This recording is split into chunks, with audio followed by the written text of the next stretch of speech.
This is Rachel Hill for the African American Cultural Gardens Sankofa web series.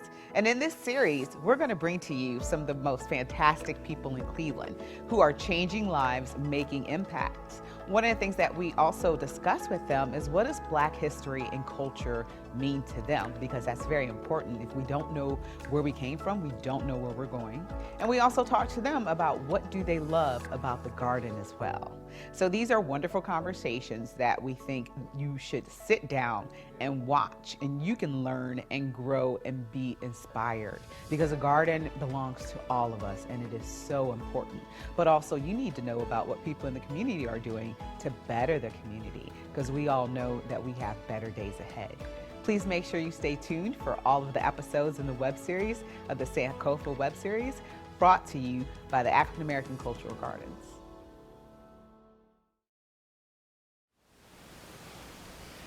Lift every voice and sing till earth and heaven ring, ring with the harmonies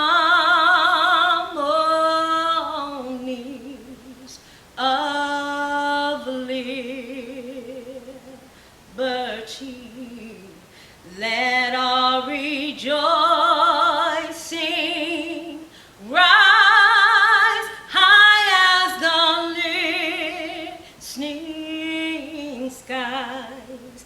Let it resound loud as the rolling sea. Sing a song full of the faith that the dark past has taught us. Sing a song full of the hope that the present has brought us. Facing the rising sun of our new day begun, let us march on till victory is won.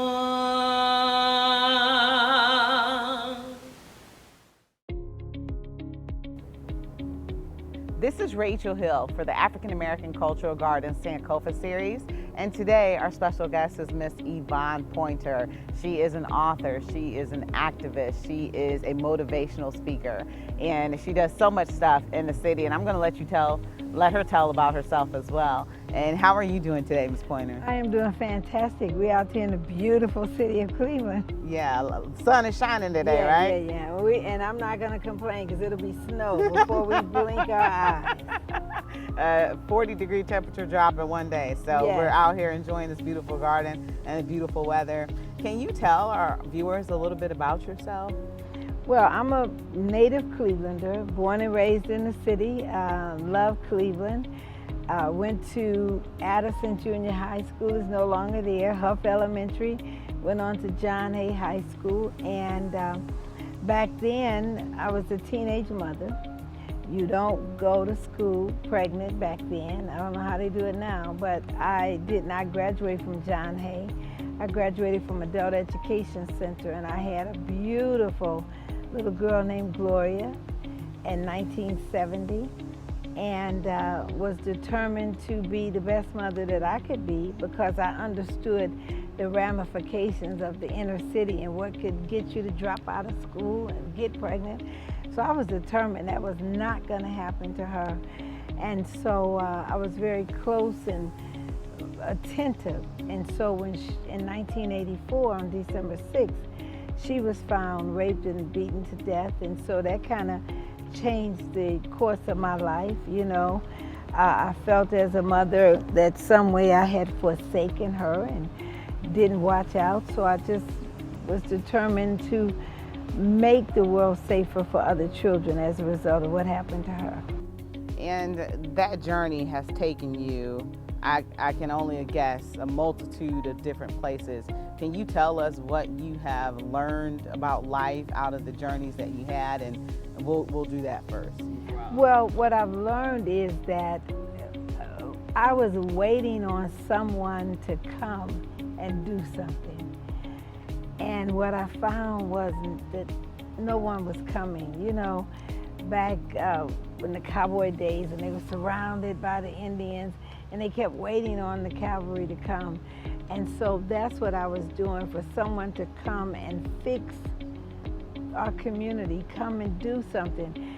So I started a letter writing campaign. I was sincerely searching for someone rich, someone famous, someone important, someone that people would listen to, that would cry out against injustices.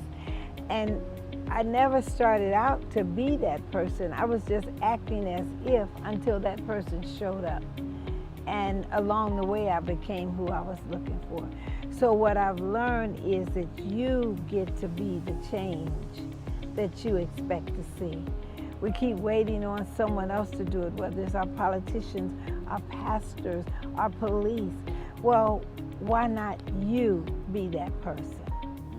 And I think that gets lost a lot. And like you said, you brought up a very important point about waiting for the cavalry. And sometimes, or you have to question yourself, what if the cavalry never comes? What do you do? How do you make a situation better? So you became an author. So can you tell about your books and the book writing process for us? Well, that's very interesting, because I'm reading a book right now by Regina Brett, and it talks about how we really are who we are supposed to be from birth. And I can remember as a child, I loved to read. Reading was my escapism out of my community. So I would read about places, but back then all we had really was Dick and Jane and See Spot Run and books like that. And I would just find anything to read, and I would use those books to transport me to places that I wanted to go internally, like the Great Wall of China and the Grand Canyon and the Sistine Chapel. So I would then read about it, and I wasn't as expressive as I am now. So if you did something to me, what I would do is I would write what I was going to say to you. So I realized that not only did I like to read, but I had a gift to write. I could express myself better in the written word. So that was my way out. I journaled a lot. So when Gloria was murdered, I just couldn't express the emotions, but I could write them. So I would write a lot of my feelings down, and when I would be invited to speak, I would read what I had written, and people were like, oh my God, you should write a book. And I never thought about that, but that's how the first book, Behind the Death of a Child, was born.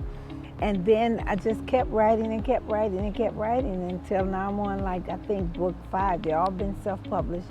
But I'm finding that you can put your pen to the page and tell a story that can relate to someone else around the world even.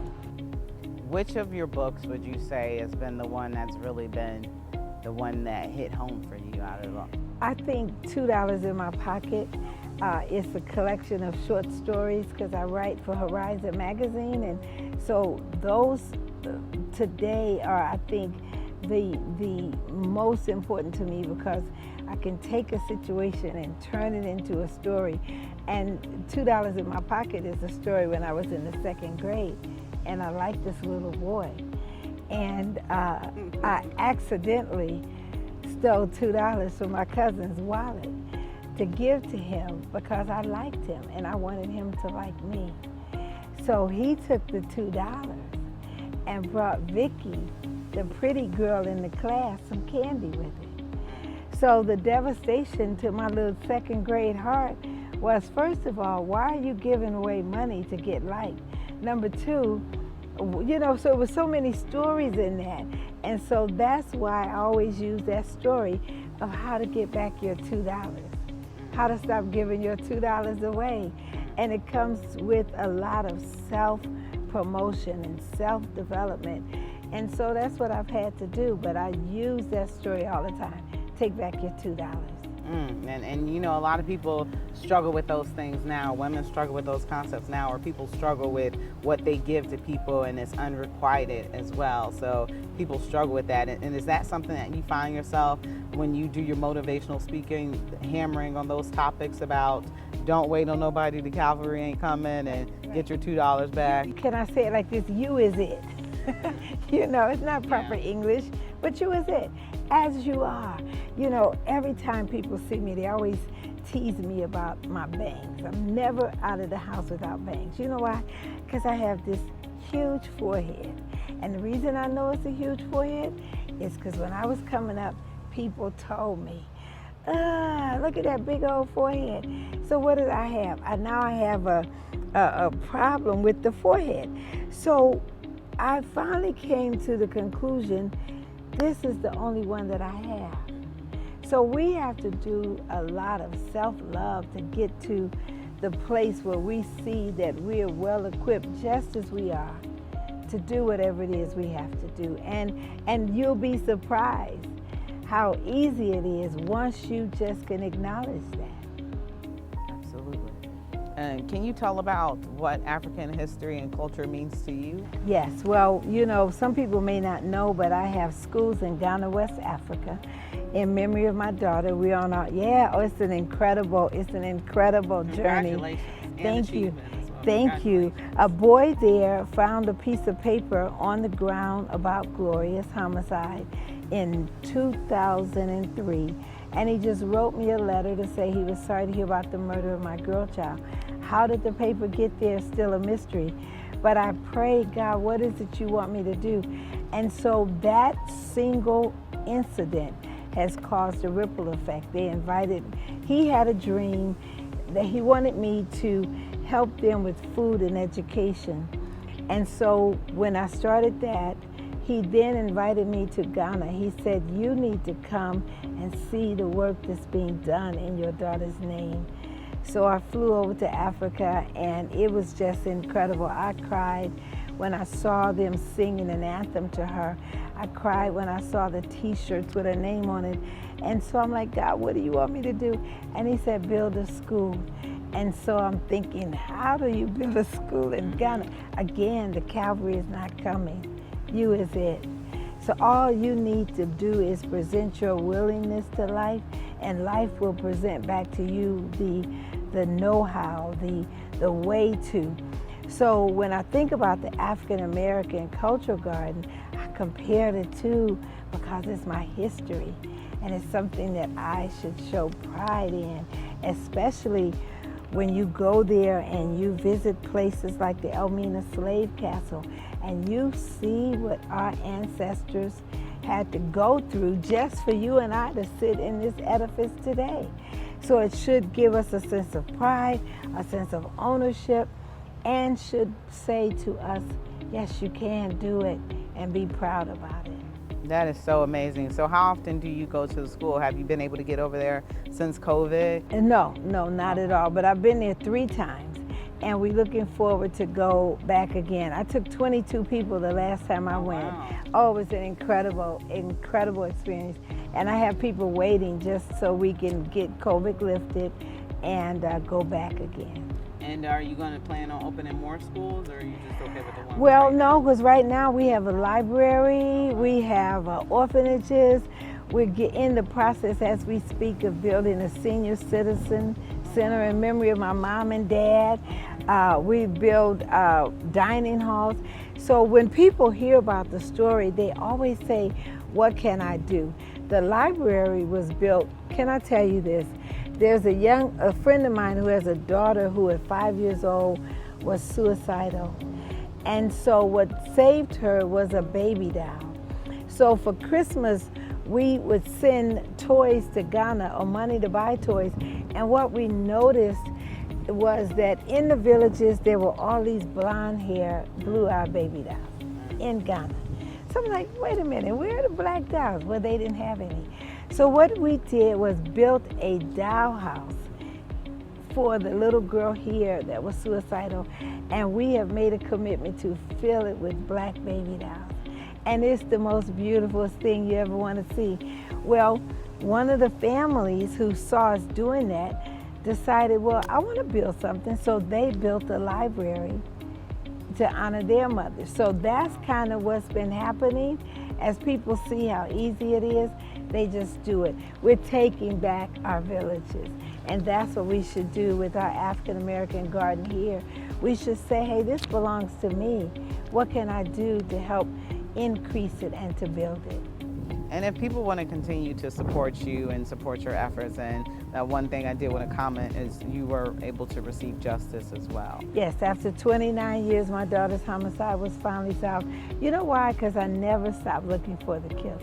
You know, I just didn't know it was going to take 29 years, but we eventually, thanks to DNA, were able to come face to face with him, and he is currently serving a sentence for that. But if people want to know more about it, they can go to my website, which is www.yvonnepointer.com. And are you on social media? Yes, Facebook. We do a Facebook Live show Monday through Friday, 8 p.m. And it's just all kinds of things out there. As a matter of fact, the first time I went to Africa, I was able to go because I won an award from actress Queen Latifah. And, you know, I've gotten the Essence Awards. And I only say that to say, you are the cavalry. Just go to the rescue of someone else, and you might just rescue yourself in the process. I know I did. Well, I want to thank you so much for such an amazing interview. Your story is so inspiring and everything you've done. You're such an example, so it was a privilege and honor for me to be able to talk with you today. So thank you so much for your time. Well, I say to God be the glory, and thank you. We appreciate you. We appreciate everything you do for us as well. Thank you. This is Rachel Hill with the African American Cultural Gardens Sankofa web series. We were here with Miss Yvonne Pointer today. Thank you so much for viewing, and make sure you stay tuned for new episodes. Hello, I'm Carl Ewing, the president of the Association of African American Cultural Gardens. We need your help to complete the African American Cultural Gardens. We learn from our past as we live in the present to secure our future. That's what the African American Cultural Gardens represent, the African American experience. To make your tax-deductible donations, go to AAACG.org. Remember, sow a seed and watch us grow. Thank you. I'm Beverly Lloyd with the Association of African American Cultural Gardens, bringing you Do You Know?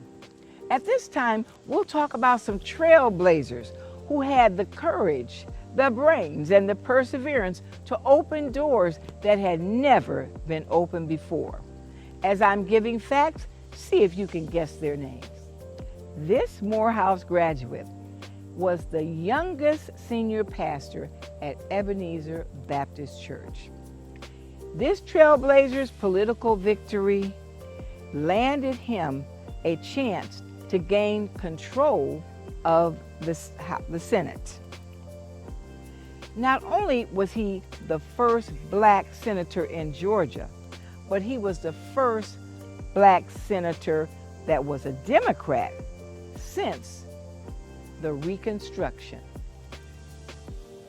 If you said Raphael Warnock, then you do know.